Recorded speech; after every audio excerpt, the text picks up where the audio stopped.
Car is sounding a bit rough this morning because the tailpipe has come away from the muffler. It happens at Christmas, doesn't it? Well, I've got a bit of driving to do this week, but we've wired it up.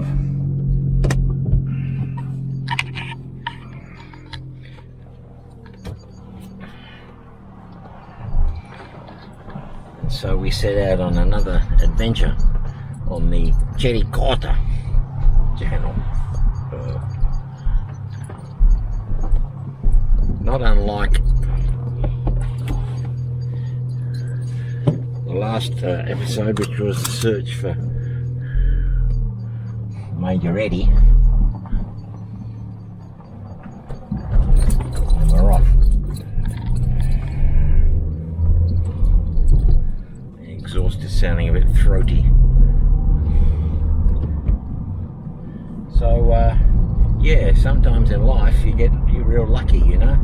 If you've got a hobby like I have, I've got a few hobbies, but the Boer War has been prominent in the last few years, since I got this camera actually, documenting the Boer War monuments in Victoria, Australia.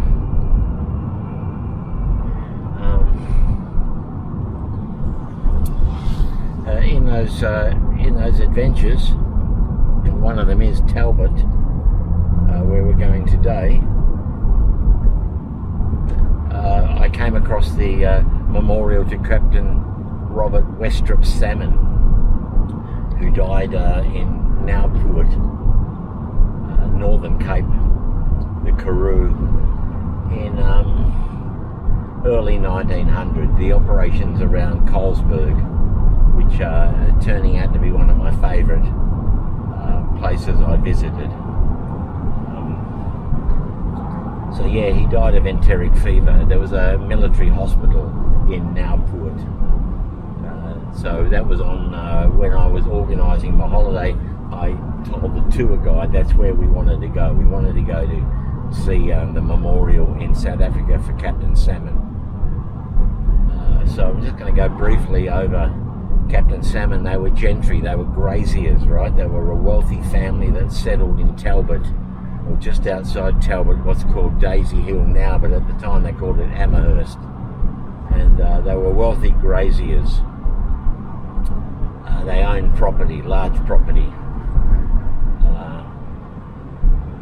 They were so prominent that the first Prime Minister of Australia, Sir Alfred Deakin, came to unveil the memorial for Captain Salmon.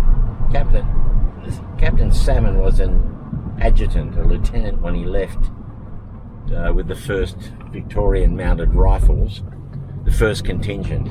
So he would have known Major Eddie, but he was promoted to captain when he was in South Africa. He saw a bit of action.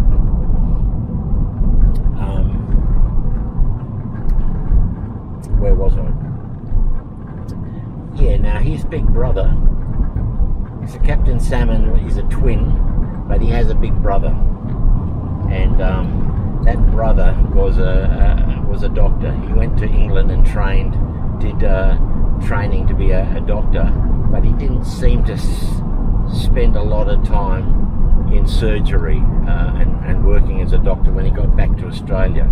We're talking the 1800s, the late 1800s. He got into politics, and that's where he made his name. He became a Speaker of the House. So before 1900, if you're overseas, you maybe don't know, before 1900, Australia wasn't a unified country. We were a set of colonies, and each had our individual state legislative assemblies, parliament houses. We had our own stamps. We had, if you crossed the border into New South Wales, you paid an import tariff, that sort of stuff. So Captain Salmon's big brother, if you go to the largest cathedral in Melbourne opposite Flinders Street Station, and I went there in one of my episodes, you'll find a brass plaque to a Salmon who was a member of the Legislative Council. as I said, Captain Salmon had a twin brother called Philip, and Philip had a daughter called Gladys, and she was born on the property we're going to today. So I reached out to the Talbot Historical Society a few weeks ago to find out if I could do any more research in Talbot. Talbot is a beautiful little gold town, practically untouched. It's got a real historic vibe to it. It's small. So I wanted to know if I could find out a bit more about Captain Salmon. And one of the things they asked me, the ladies from the society, I've got to be there at 1 o'clock to meet them, was, what do you want to see? And I said, well, top of the priority list for me would be the Salmon Homestead, a place called Amherst. So that's what happened last Sunday, and I put up a short because I got quite excited. The guy that lives on the property where the Salmons had their ancestral home, where Captain Robert grew up, probably played soldiers as a kid with his twin brother Philip, he rang me and he invited me to come out and see the property. And he remembers Gladys. He remembers as I said, Gladys was born on the farm in 1900, so she wouldn't have known her uncle Robert, but she had childhood memories of them going to the Talbot railway station and picking up these barrels of oysters in a wooden barrel with seawater that would have been packed in St Kilda or Port Melbourne, somewhere like that, somewhere in the bay, and sent up to wealthy people to quaff with your champagne. Have champagne and oysters was a big thing in the Victorian era, right? So I asked Chris, that's his name, Chris, asked him if she had any memories of her uncle, but as I said, it was a bit beyond her time, before her time, so most of her memories are going to be on her father Philip, Robert's twin brother. Anyway, Chris is going to show us around the homestead. It's changed a lot, obviously, since the times back in the 1800s, and he's also going to show us some of the salmon graves in Talbot. So this is going to be an exciting day. It's going to be a lot of fun. It's if you've got a hobby like mine, these are the things that make it worthwhile. So I'm taking you guys with me for the ride. It's about an hour and 15 across the Talbot, so it's in the same direction as Beaufort, where we went, to see Major Eddie a few weeks ago, or a month ago, it probably is now. So I'll put the camera down and put some music on, get into drive mode, and talk to you soon.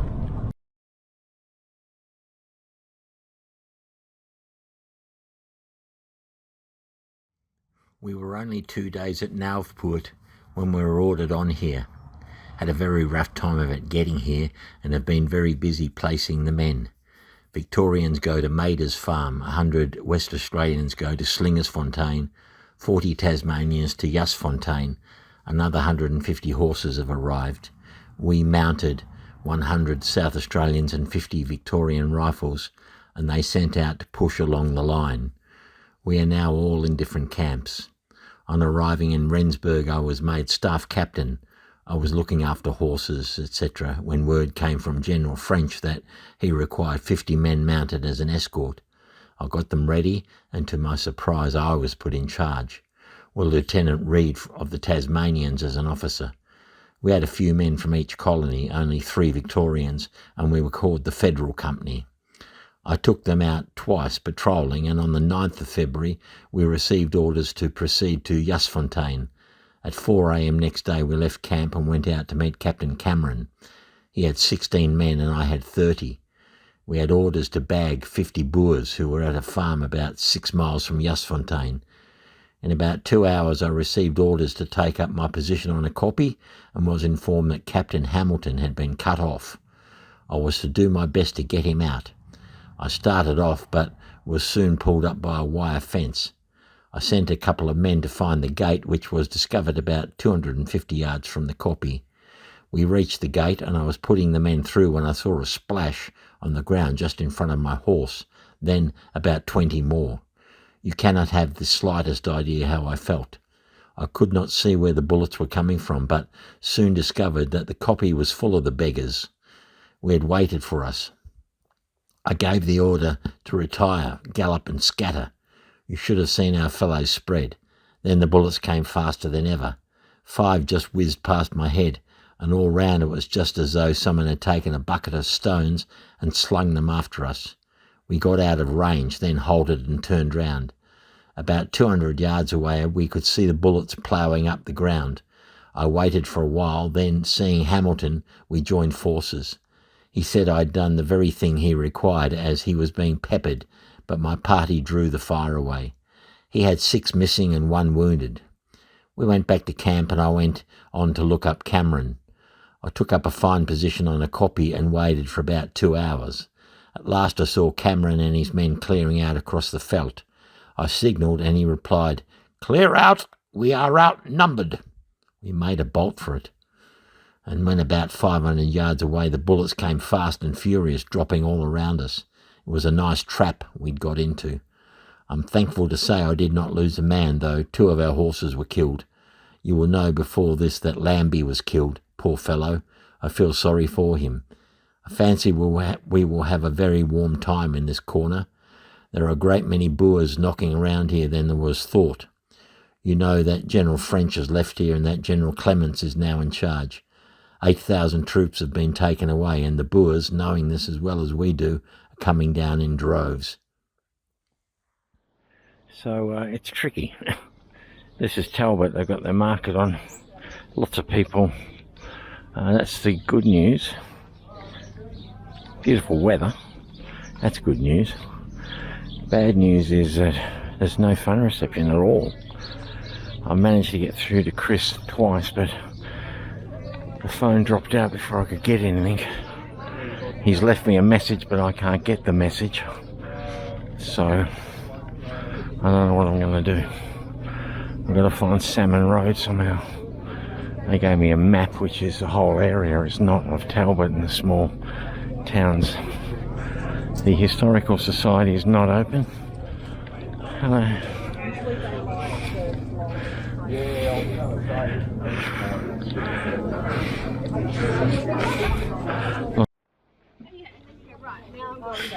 Here we are worried about passing.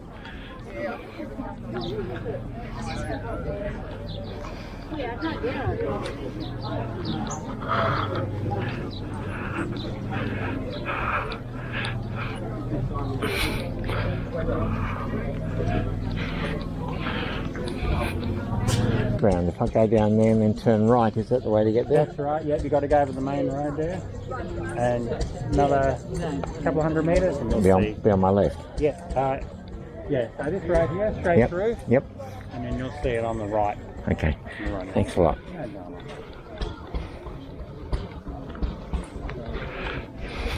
drama. Okay, that was Darren.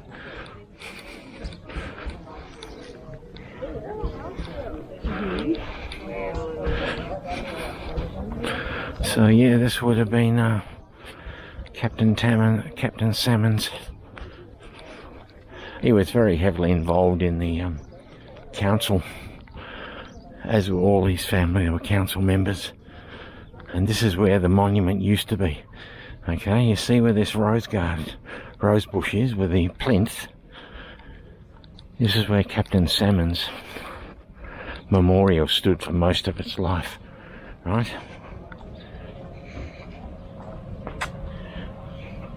But clowns and idiots kept pushing it over, so they moved it down to the bottom of the there's a little reserve where they've got some other monuments for World War II, World War One. There's the footy ground.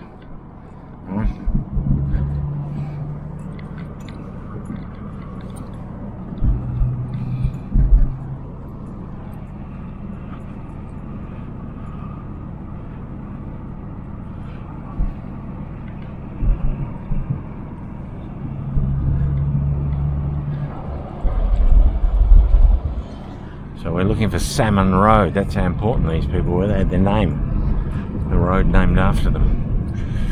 Oh, fuck. That's a track, surely. Although it said SA. Fuck.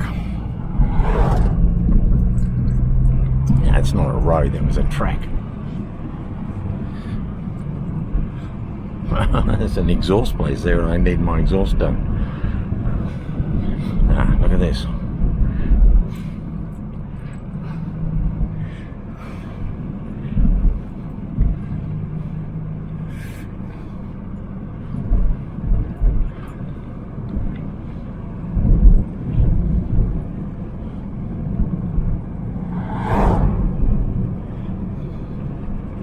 The woman was with Telstra. She had it on her phone.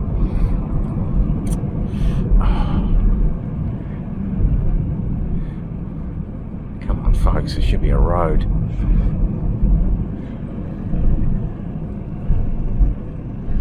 Oh, there's a cemetery. That's promising, actually, because he said he'd take me to the cemetery. Making tires. Seen no roads to the right. Amherst Cemetery, that's good. That's good because he referred to his property as Amherst. Yeah, how's that for coincidence? The guy could have done it now, I suppose. Yeah, he came out of his house to see if I wanted my exhaust done, which I do, but not today. But anyway, he reckons this next road on the right is Salmon Road. Well, I don't think it's signposted. It's a track, right? Anyway.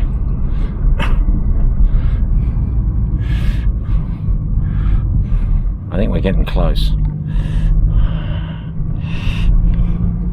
There it is.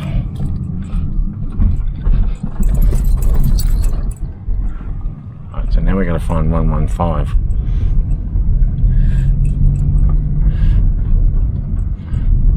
What an adventure already.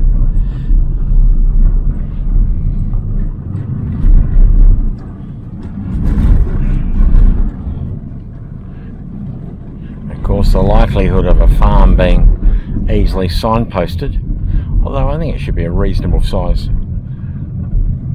property. Okay, I believe this to be the ancestral home of the Salmons, right? Wasn't easy. Here comes a Australian red heeler for you folks overseas, if you like that show. Bluey. This is the sister dog to the Australian blue heeler cattle dog. This is your mongrel of a red dog. Anyway, I think I can say we've done it. Hello, guys. Hello, guys. Hello. Hello, mate. Hello. How are you? They're sitting on their porches as you want to do. Oh, look at this. Fantastic, isn't it? Hey? Amherst. Gorgeous, gorgeous. Well, we might have visitors, so I'll switch it off for the moment until we're settled.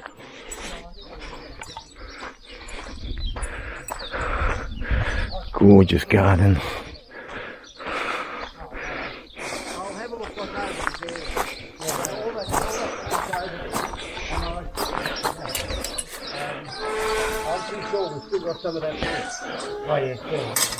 You stay out. Hello. Hello, hi Chris. Yeah, How are you? good, thank you. Good. I'm Cherry. Yeah, pleased to meet you. Yeah, likewise, thank you very much. come in.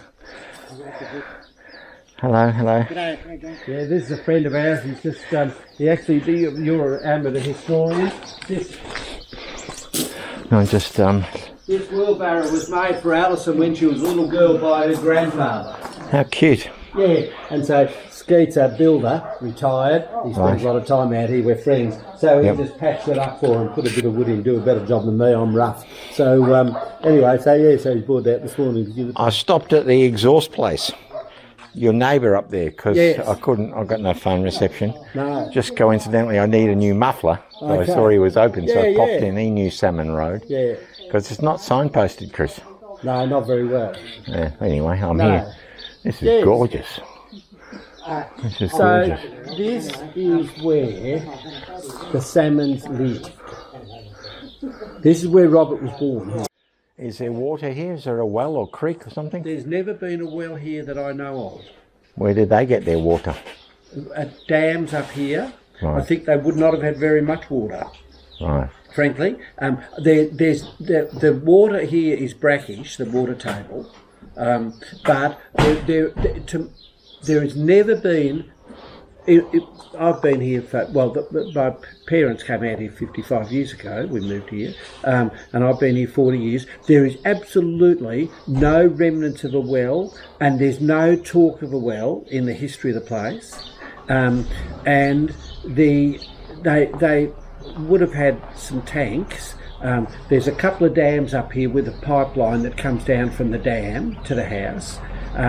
But the people who lived here after the Salmons for 50 years by the name of Pollock. That's Pollock's Road. I saw that, yeah. Pollock. They were Scotch people that came out from Nova Scotia. And then they took over this lease from the Salmons. They were butchers, 2 generations of butchers, 3 generations of butchers. And so they took this over from the Salmons in 1919. And so they, in the 1950s, in the wool boom, they put a private line up to the house here. Up until then, there wouldn't have been very much water at all. In the 1800s, would they have cement tanks? They possibly could have had cement tanks, but they were not here in my lifetime. Right. I suspect they didn't have much water. That'd be my guess. I've got one of these. Yeah, well, we got it from up the... got mine from Castlemaine. Well, this one came from a bloke down at Beaufort, I think. It used to bring them up to the market. Yeah, I've got a couple. I love them. And we bought a couple, and then Alison just did this garden this year, and we've got a friend of ours going to paint that up for her in bright colours. Yeah, nice. A lot of people at the market. The market's very good today. It's always their big market, but today is very good. Now, a cup of coffee or tea? Tea would be lovely, thanks, Chris. Just White? Black, no sugar. Okay. Oh.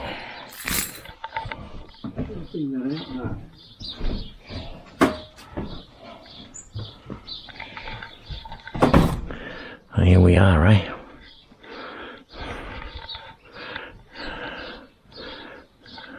Sitting on the porch, like the Salmons would have done, having cigars maybe after dinner, discussing the imminent threat of war with the Boer republics.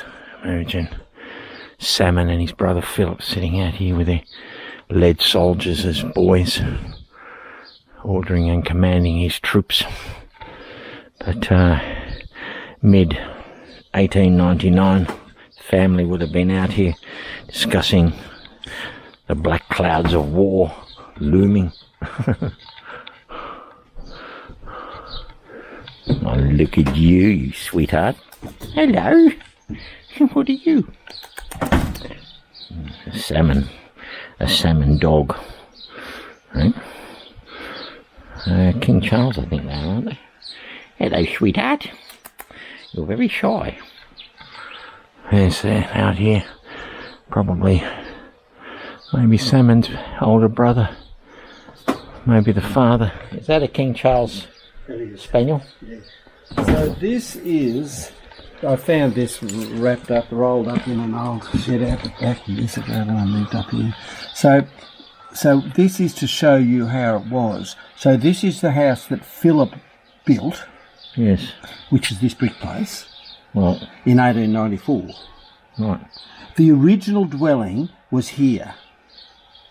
Oh. And so we're here, and the original dwelling went from that wall there out to where that wire fence is there, that garden is there. Right. And that is the original house that was built by de Cripney here, I don't know when, but around about 1857 or 8. Small, isn't it? Plus or minus.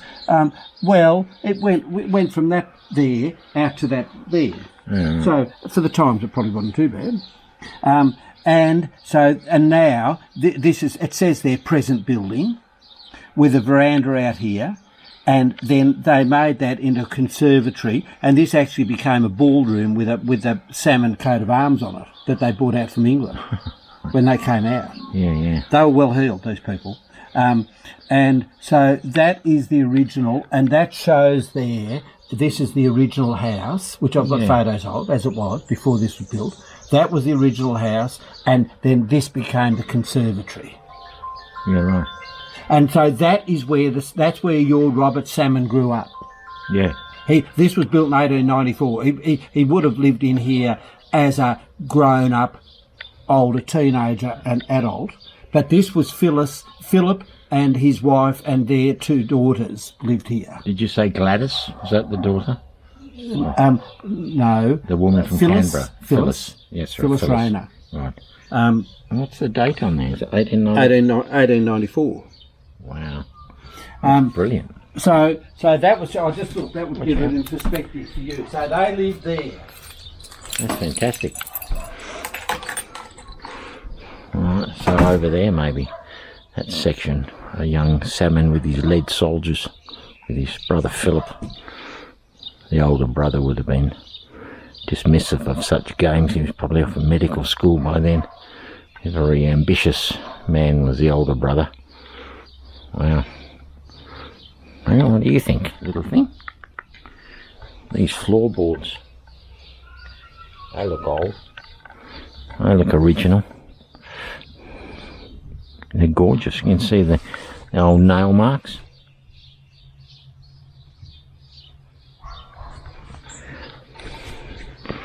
Oh man, it'd be lovely out here. Breeze coming through. Beautiful garden they maintain. They've got a couple of dams for the water.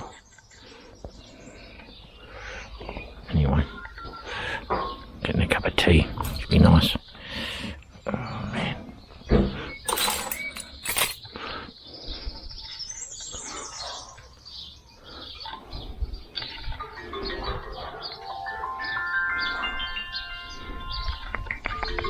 Little thing.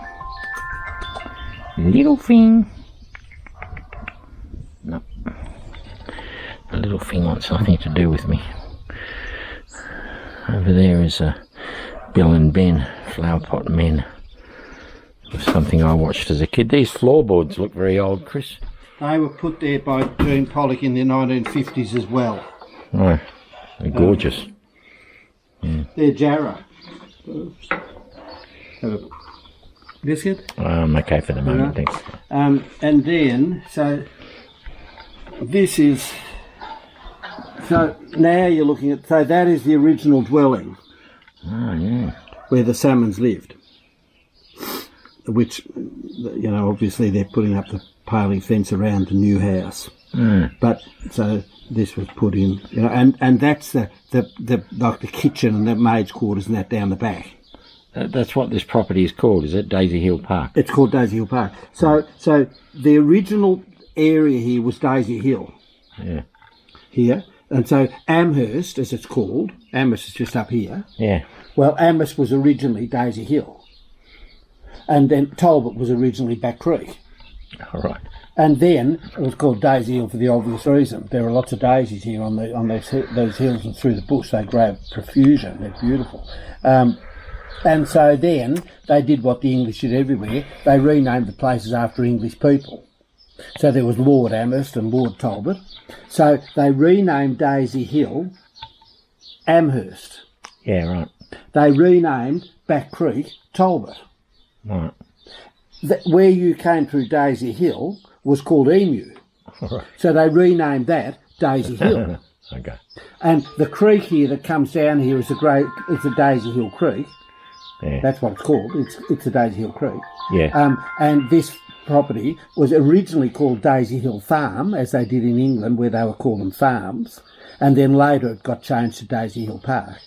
Right. But in the early days, it was called Daisy Hill Farm. And that's where that original house is, and these are the. So this is the salmon family tree. Who did this book? Me. Oh wow.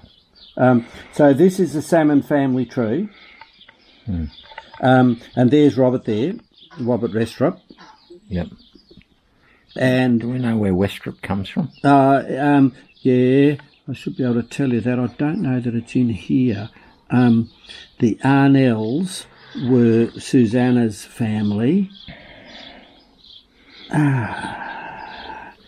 Westrup Salmons comes from the Salmons, I'm pretty sure. Oh, it doesn't matter. No, I should know. Like Mary Westrup Salmon. The Salmon, it was a family name. I should know that because I reckon somebody told me that. Anyway, I don't know. No, I can't tell you that. Okay. And then this has got all about it here.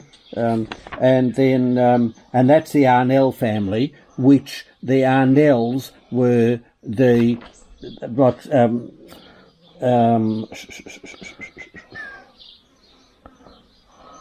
so the Arnells were on the salmon side. They were tobacconists in London, the Arnells. And the Arnells came out to Melbourne and were tobacconists but also developers. They were in the big time, the Arnells. And Cardi Salmon was on the board of the Arnell. It's got it all here. They took out with a £500 mortgage, and they paid that out. And then Charles Cardi was the speaker while he became managing director of the company. It's Charles that's got the plaque in the St Paul's Cathedral. Charles Cardi Salmon. Is that him with the wig? Yes. Right, there he is there.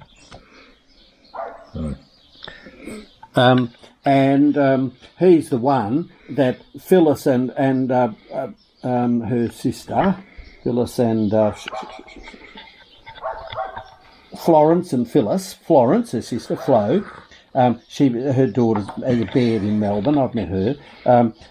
Phyllis and Florence pinched his wig and staff, and when they were in having coffee, porting cigars, and they charged in on them, being Bo Peep and the sheep.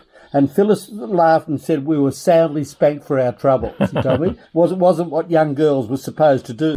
And we're looking for Captain Salmon from Talbot. Here's an Australian, Hanyas, South Australian. Are we going to find him here? We may not find an individual.